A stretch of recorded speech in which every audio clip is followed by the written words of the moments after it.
So if we have a file which is broken in Vietnamese form, we can save it and the CSV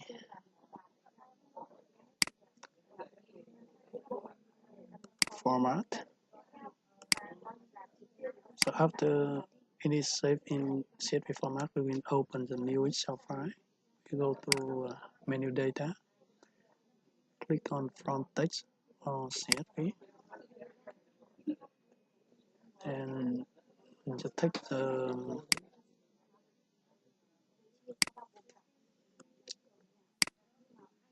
original file and the CSV file we just saved. Then click on import. In this field, file origins, we change to UTF and delimiter with make it a comma. So you see that now the phone is not broken anymore. It's that loaded.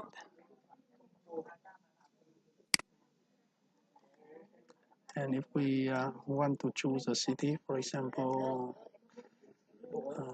Hanoi,